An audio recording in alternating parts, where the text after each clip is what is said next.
नमस्कार। नेपाल से आ रही बड़ी खबर के साथ मैं हूं डॉक्टर प्रसून। नेपाल में सोशल मीडिया बैन को लेकर बड़ा बवाल मच गया है। जनरेशन जेड के कहे जाने वाले युवा प्रदर्शनकारी नेपाल की संसद तक में घुस गए। नेपाल की सड़कों पर सेना की फायरिंग हो रही है, जिसमें 2 दर्जन से अधिक लोगों के मारे जाने की खबर है।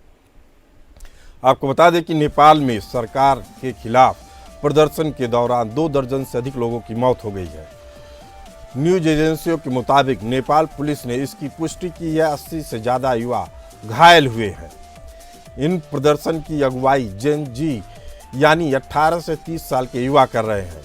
सोशल मीडिया पर बैन और सरकार के खिलाफ भ्रष्टाचार के आरोप के खिलाफ 12,000 से ज़्यादा युवा प्रदर्शनकारी संसद भवन परिसर में घुस आए। रिपोर्ट के मुताबिक प्रदर्शनकारियों ने संसद के गेट नंबर 1 और 2 पर कब्जा कर लिया था। हालात पर काबू पाने के लिए नेपाल की सेना ने कई राउंड फायरिंग की। नेपाल के इतिहास में संसद में घुसपैठ का यह पहला मामला है। इसके बाद संसद भवन, राष्ट्रपति, उपराष्ट्रपति, पीएम आवास के पास के इलाकों में कर्फ्यू लगा दिया गया। काठमांडू प्रशासन ने तोड़फोड़ करने वालों को देखते ही गोली मारने के आदेश दे दिए हैं। नेपाल सरकार ने 3 सितंबर को फेसबुक, इंस्टाग्राम, यूट्यूब समेत 26 सोशल मीडिया साइट्स पर बैन लगाने की अनुमति दी थी।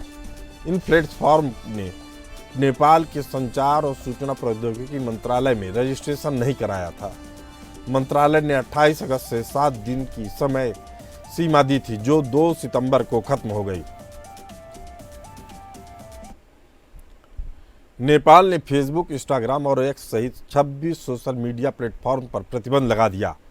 इन प्लेटफॉर्म को 7 दिन के भीतर नेपाल के सूचना और प्रौद्योगिकी मंत्रालय में पंजीकरण कराना था। वे ऐसा नहीं किए। बताया जाता है अमेरिकी मीडिया संस्थान अपनी लागत को देखते हुए ऐसा कोई भी कदम उठाने से इनकार कर दिए। छोटे देशों में इस तरह की प्रक्रिया अपनाने के बाद उन्हें बाकी देशों में भी इसी तरीके की समस्या का सामना करना पड़ता। लेकिन नेपाल की बात अलग रही। नेपाल के प्रधानमंत्री केपी शर्मा ओली सरकार ने कंपनियों के लिए पंजीकरण पूरा करने के लिए 28 अगस्त से 7 दिनों की समय सीमा तय की थी। यह समय सीमा बुधवार रात को समाप्त हो गई। अब तक नेपाल में टिकटॉक, वीटॉक, वाइबर, निबान जैसे चीनी प्लेटफॉर्म रजिस्टर हो गए, लेकिन टेलीग्राम और ग्लोबल डायरी अभी प्रक्रिया में है। लेकिन बात करें अमेरिकी सोशल मीडिया साइट्स की, तो उसमें मेटा, जिसमें फेसबुक, इंस्टाग्राम, व्हाट्सएप आता है, अल्फ़ाबेट जिसमें यूट्यूब आता है, x.com जिसे पहले ट्विटर कहते थे, रेडिट और लिंक्डइन सहित कई प्रमुख कंपनियों ने अभी तक आवेदन ही नहीं किया है। नेपाली अधिकारियों के अनुसार प्लेटफॉर्म द्वारा पंजीकरण प्रक्रिया पूरी करने और राष्ट्रीय नियमों का पालन करने के बाद सेवाएं फिर से शुरू हो सकती हैं। हालांकि पूरे बवाल के बाद नेपाल सरकार ने दोबारा सोशल मीडिया प्लेटफॉर्म को शुरू कर दिया है। खास बात यह है कि इसमें से ज़्यादातर प्लेटफॉर्म अमेरिकी हैं। जिन्हें मंजूरी मिली है वे चीन के थे। नेपाल के पूर्व विदेश मंत्री प्रदीप ग्यावाली ने कहा कि जेनजी पीढ़ी के पास अभिव्यक्ति की स्वतंत्रता और इसके लिए मंच तलाशने के अलावा कोई और विकल्प नहीं है। द हिमालयन पोस्ट की रिपोर्ट के मुताबिक काठमांडू जिला प्रशासन ने प्रमुख इलाकों में दोपहर 12:30 बजे से रात 1 बजे तक कर्फ्यू लगा दिया है। काठमांडू के मेयर बालेंद्र शाह ने आंदोलन का समर्थन किया। उन्होंने कहा कि भले ही उम्र की सीमा की वजह शामिल नहीं हो सकते, लेकिन युवाओं की आवाज़ सुनी जानी चाहिए। विदेशों में रह रहे नेपाली युवाओं ने भी इस आंदोलन का समर्थन किया। उनका कहना है कि भ्रष्टाचार और असमानता समाप्त नहीं हुई तो ज़्यादातर पढ़े लिखे युवा देश छोड़ने को मजबूर हो जाएंगे। काठमांडू जिला प्रशासन कार्यालय ने बताया कि यह प्रदर्शन हामी नेपाल ग्रुप ने आयोजित किया और इसके लिए अनुमति ली गई थी। हामी नेपाल आंदोलन के आयोजकों का कहना है कि इस तरह के कार्यक्रम देश भर के अन्य शहरों में भी आयोजित किए जा रहे हैं। हालांकि सोशल मीडिया पर बैन का फैसला नेपाल सरकार ने अपने मन से नहीं किया, बल्कि नेपाली सुप्रीम कोर्ट के निर्देशों का पालन करने के लिए ऐसे बैन लगाए गए। आपको बता दें नेपाल मंत्रालय के नोटिस में कहा गया कि माननीय सर्वोच्च न्यायालय ने न्यायालय की अवमानना के एक मामले में नेपाल सरकार को एक निर्देश दिया जिसमें घरेलू या विदेशी मूल के ऑनलाइन और सोशल मीडिया प्लेटफॉर्म को संचालन करने से पहले संबंधित अधिकारियों के साथ अनिवार्य रूप से सूचीबद्ध होने और अवांछित सामग्री का मूल्यांकन और निगरानी करने का निर्देश दिया गया। ऐसे में सवाल उठता है कि इन आंदोलनों के पीछे है कौन। लोगों का मानना है कि इन आंदोलनकारियों के पीछे अमेरिकी डीप स्टेट और अमेरिकी मल्टीनेशनल कंपनियों का हाथ है। नेपाल को अस्थिर करने में चीन के मौन समर्थन को लेकर भी कयासबाजी जारी है। साल 2019 में चीन की कम्युनिस्ट पार्टी CCP के लगभग 50 नेताओं ने नेपाल कम्युनिस्ट पार्टी के 200 से अधिक नेताओं को शी जिनपिंग विचार प्रक्रिया पर ट्रेनिंग दी। इसके अलावा पोखरा अंतर्राष्ट्रीय हवाई अड्डा, जिसमें चीन के एक्जिम बैंक से पैसा लिया गया था, अब प्रगति के रूप में उसे राजनीतिक रूप से प्रचारित किया जा रहा है। हालांकि इस परियोजना की सख्त ऋण शर्तें चिंता पैदा कर रही हैं। नेपाल में अप्रैल 2025 में एक संसदीय उपसमिति ने पोखरा हवाई अड्डे के उद्घाटन के कुछ ही महीनों बाद इसके निर्माण में बड़े पैमाने पर भ्रष्टाचार की सूचना दी, जिसका अनुमान करीब 14 अरब नेपाली रुपए लगाया गया। इसी तरह से रिंग रोड के विस्तार और अपर त्रिचुली 3A पनबिजली जैसे चीन के जरिए वित्त पोषित परियोजनाओं की पारदर्शिता की कमी के कारण संसदीय निगरानी समिति जांच कर रही है, क्योंकि ऋण समझौतों को अक्सर सार्वजनिक और विधायी जांच से दूर रखा जाता है। इसके अलावा वित्त मंत्रालय ने कहा कि मंत्रालय के पास स्वयं चीन की लघु स्तरीय मदद और परियोजनाओं के बारे में सभी आंकड़े मौजूद नहीं है, क्योंकि मंत्रालय ऑफ बजट ऑफ ट्रेजरी अनुदान के तहत मदद पर नजर नहीं रखती। BBC की एक रिपोर्ट के मुताबिक ऑब्जर्वर रिसर्च फाउंडेशन की फेलो शिवम शेखावत के हवाले से कहा गया कि नेपाल में अशांति और अस्थिरता भारत के हित में नहीं है। भारत हमेशा इस पक्ष में रहा है कि नेपाल के भीतर सरकार का फैसला वहां के लोग और राजनीतिज्ञ करे। भारत की राजशाही के साथ अच्छा संबंध था, लेकिन पिछले दशक में देखें तो दोनों देशों के रिश्तों में प्रगाढ़ता आई है। सवाल है कि नेपाल को अस्थिर करने में और भारत के लिए संकट खड़ा करने में किसका हाथ है। नेपाल की राजनीति हालांकि लंबे समय से अस्थिरता का दौर देख रही है। इसी साल अप्रैल में नेपाल की राजधानी काठमांडू की सड़कों पर पूर्व नरेश ज्ञानेंद्र शाह का नाम गूंजता रहा। यह मांग राजशाही की वापसी नहीं, बल्कि देश को वापस हिंदू राष्ट्र घोषित करने को लेकर भी हो रही है। इसे लेकर काफी बवाल मचा। जानकारों की माने तो नेपाल अस्थिर होगा तो यह भारत के लिए अच्छा नहीं होगा, जिसके कारण चीन और पाकिस्तान जैसी ताकतें वहां जड़ जमा सकती हैं। भारत नेपाल के बीच 1751 किलोमीटर लंबी सीमा है। ऐसे में भारत को आतंकी ड्रग्स और नकली नोटों की खेप का खतरा हमेशा बना रहता है। तमाम ऐसे मसले हैं जो कभी भी भारत के लिए नासुर बन सकते हैं। चीन ने भारत और नेपाल के बीच लिपुलेख विवाद में पड़ने से इनकार कर दिया था। नेपाल के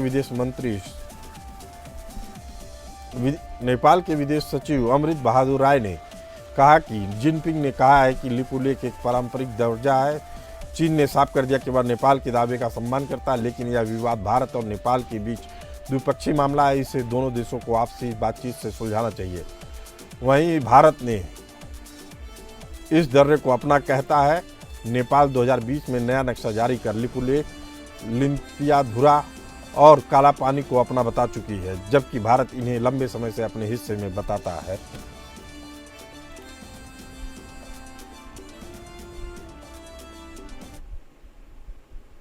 इसी पूरे मुद्दे पर चर्चा करने के लिए हमारे साथ मौजूद हैं लेफ्टिनेंट कर्नल JS सोढ़ी साहब, रक्षा विशेषज्ञ हैं, डिफेंस एक्सपर्ट। आपका बहुत बहुत स्वागत है। करोड़ी सिंह जी, विदेशी मामलों के जानकार, आपका बहुत बहुत स्वागत है।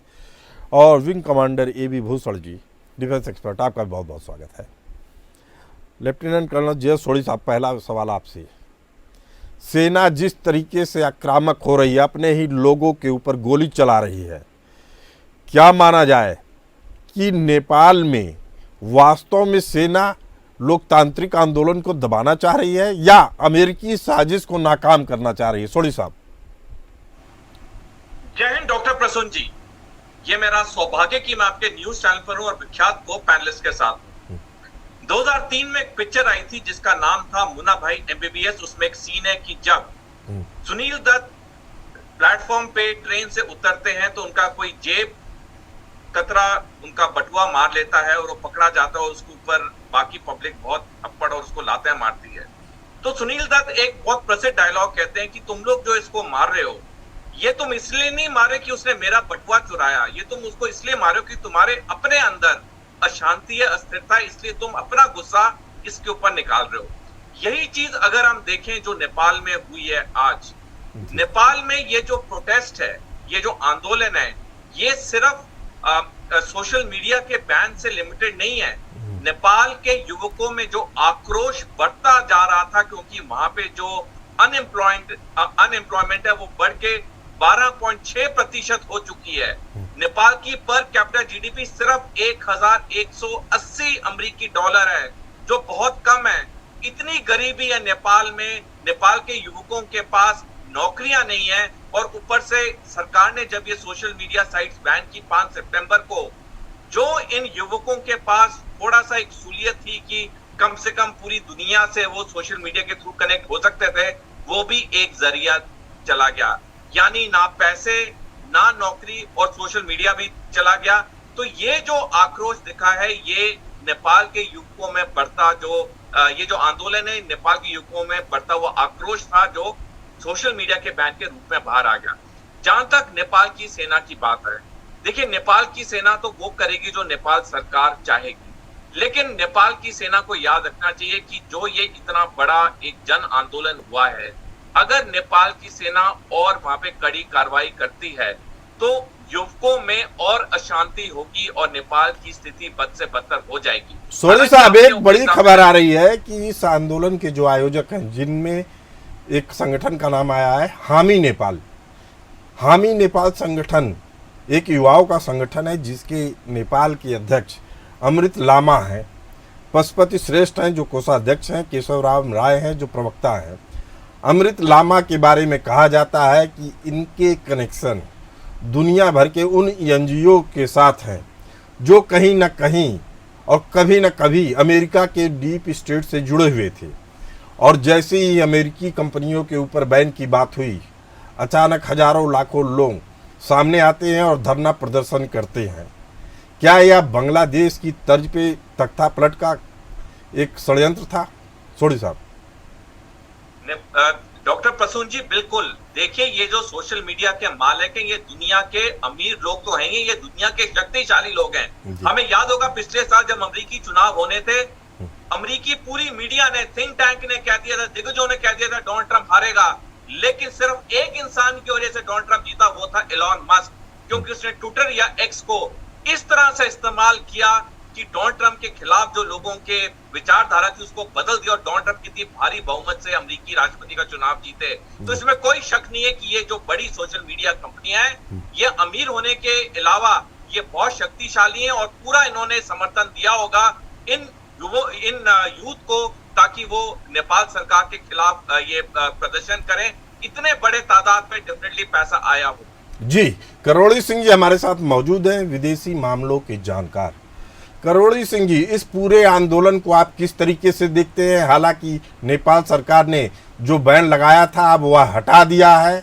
आपको क्या लगता है, नेपाल सरकार अब अस्थिरता के दौर से आगे बढ़ जाएगी, या जो विदेशी षड्यंत्रकारी हैं, जिसमें अमेरिका का नाम लिया जा रहा है, चीन का नाम लिया जा रहा है, उससे मुक्त हो पाएगा? जी करोड़ी सिंह जी। देखिए प्रसून जी, कोई भी आंदोलन होता है कि ऐसा नहीं है कि आंदोलन के नेता रात को सोए और सुबह उठ के आंदोलन शुरू कर दिया है जी। एक लंबी प्रक्रिया है। जैसा सोडी साहब ने कहा कि वो उनका लीडर है, उसका बड़ा नेटवर्क है। कितना बड़ा नेटवर्क हो, लेकिन पब्लिक साथ नहीं होती है, इस तरीके से युवा साथ नहीं होते हैं, तो युवा की अपनी प्रॉब्लम है। और आपने अपनी रिपोर्ट में अमेरिका का भी नाम लिया, चीन का भी, भारत का भी, तो डेफिनेटली चीन का भी हित है नेपाल में, अमेरिका का सोशल मीडिया को लेके हित है, भारत के भी हित है। तो एक तो जो अमेरिकन कंपनीज हैं उनके लिए ट्रंप ने 4 तारीख को डिनर पे मीटिंग बुलाई थी, जितने सीईओ हैं, एलोन मस्क को नहीं बुलाया।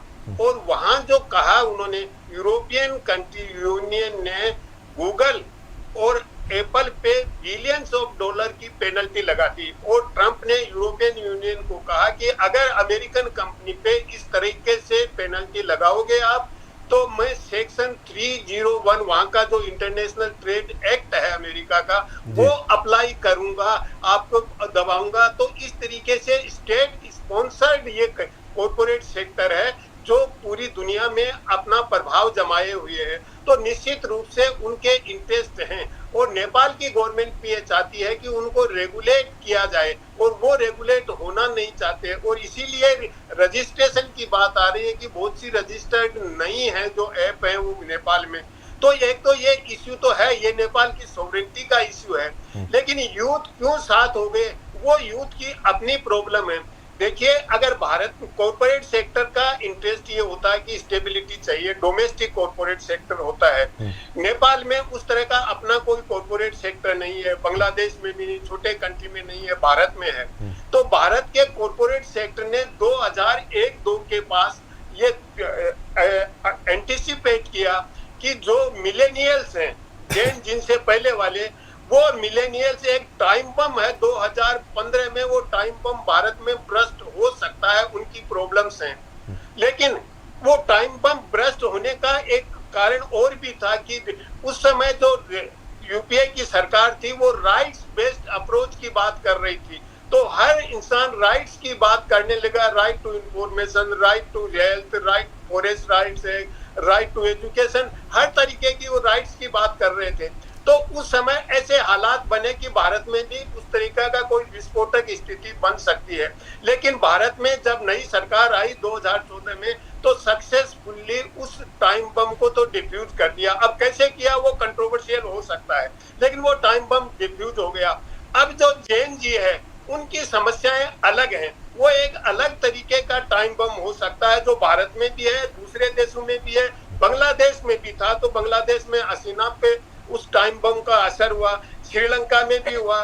तो इस तरह की जो स्थिति, लेकिन इन टाइम बम के पीछे करोड़ी Singh ji, in time bomb के पीछे बार बार कहा जाता है विदेशी ताकतों का हाथ है, अमेरिकी डीप स्टेट का हाथ है। इसको लेकर आपका क्या मत है? जी देखिए, निश्चित रूप से अमेरिका सुपर पावर है और अपनी पोजीशन को बनाए रखने के लिए उनको हर साधन यूज करना है।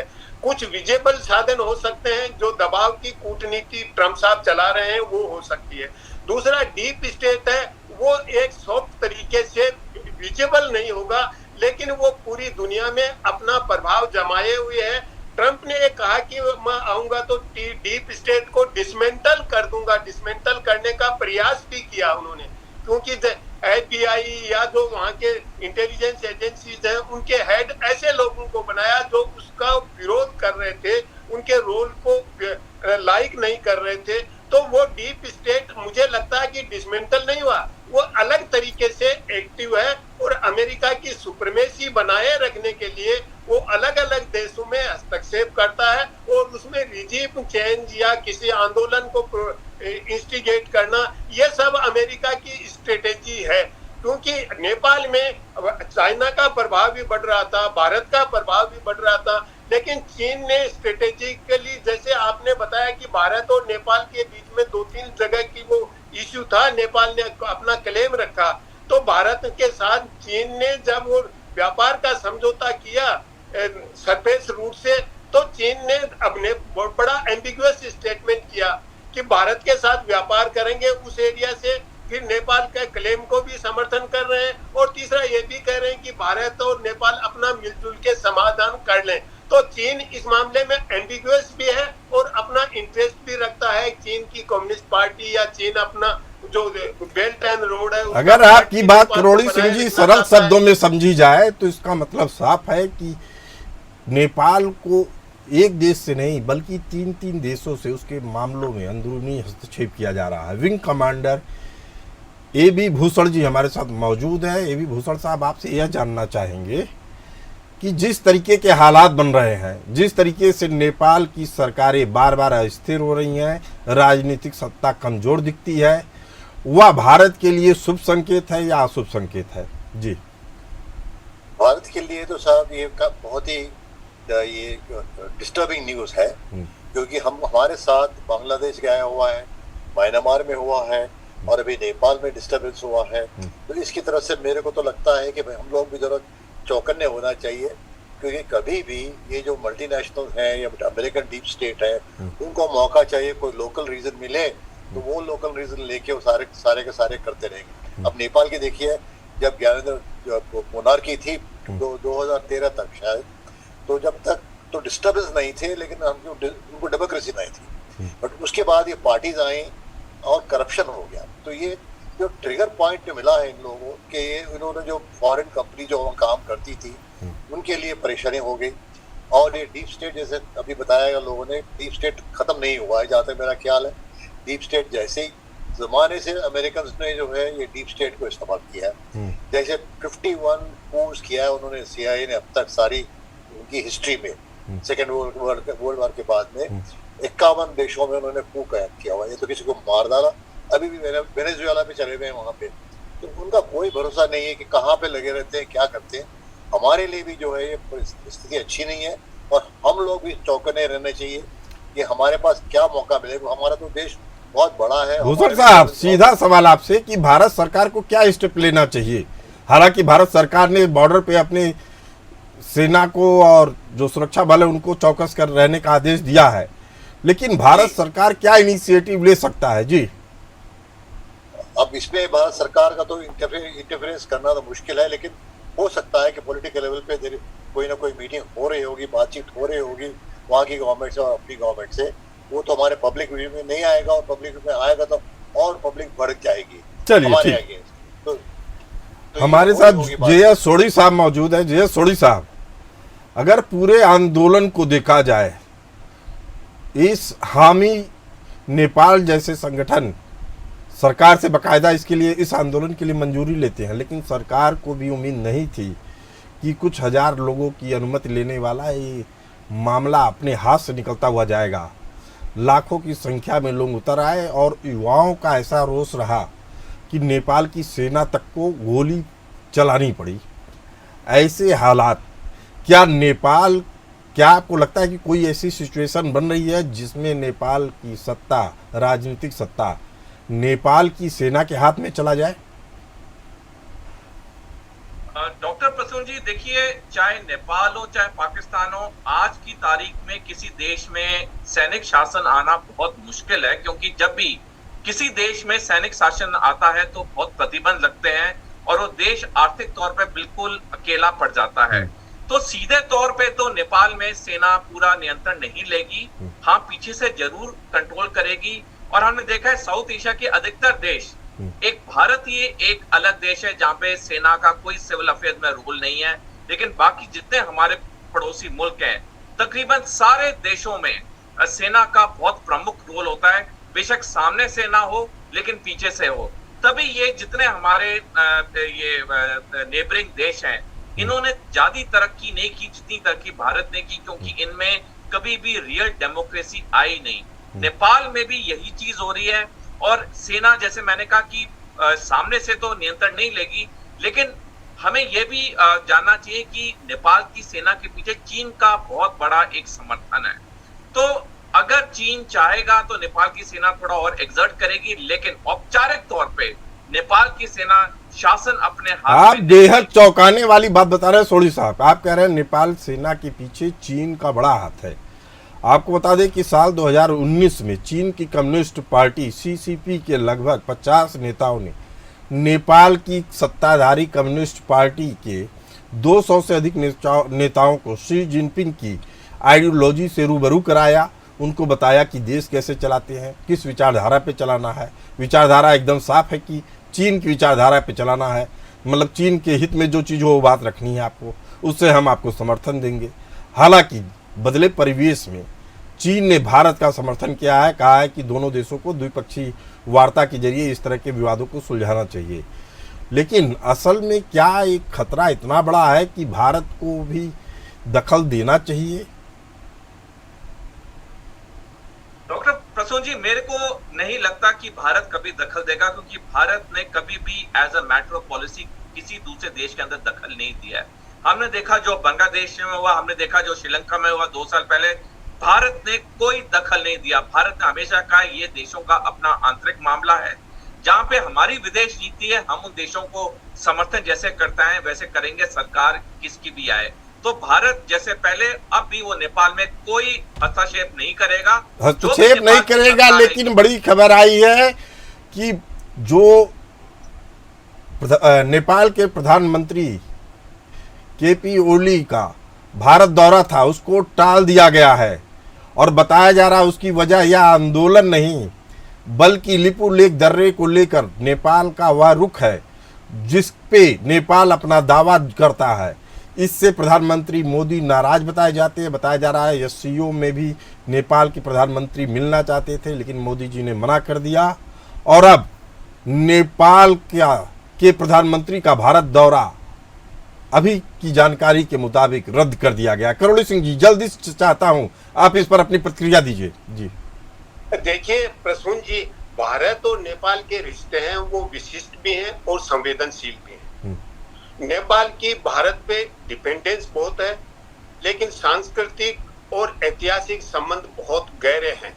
तो ऐसी स्थिति में अगर भारत नेपाल में रुचि लेता है, मदद भी करता है, तो उसको संदेह की नजर से देखा जाता है या दूसरे देश उसको संदेह की नजर से देखने के लिए इंस्टिगेट करते हैं नेपाल को। और भारत रुचि नहीं लेता है तो ये कहा जाता है कि भारत तो बिल्कुल न्यूट्रल है, अपने छोटे पड़ोसी देशों की इतने घनिष्ठ संबंध हैं, अपने संबंधी की तरह उनकी मदद नहीं करता है। तो भारत को बहुत ही डेलिकेट तरीके से डील करना होता है छोटे देशों के साथ संबंध। तो नेपाल के साथ भारत देखिए कोई हस्तक्षेप का भारत का इरादा नहीं है, हस्तक्षेप नहीं करेगा। लेकिन नेपाल की आंतरिक राजनीति में भारत हमेशा मुद्दा रहा है। ये भी कुछ राजनीतिक दल ये कहते हैं कि भारत नेपाल की राजनीति में हस्तक्षेप करता है, कुछ ये कहते हैं कि भारत के लेजिटिमेट कंसर्न है। और जब वहां जो राजा को राजशाही को पुनः स्थापित करने का आंदोलन चला उसमें भी भारत पे आरोप लगा कि भारत इंस्टिगेट कर रहा है नेपाल में इस तरह का आंदोलन। तो भारत के लिए बड़ी संवेदनशील जगह है नेपाल। तो लेकिन भारत ने अपना रुख साफ कर दिया है कि अगर आप भारत की जमीन पे चीन की शह पर इस तरह का रुख अपनाएंगे तो भारत सरकार इसे बर्दाश्त नहीं करेगी। आप तीनों मेहमान इस खास चर्चा में, आप तीनों का बहुत बहुत धन्यवाद। फिलहाल इस चर्चा में इतना ही, हमें दीजिए इजाजत। चलते रहिए एपीएन न्यूज के साथ।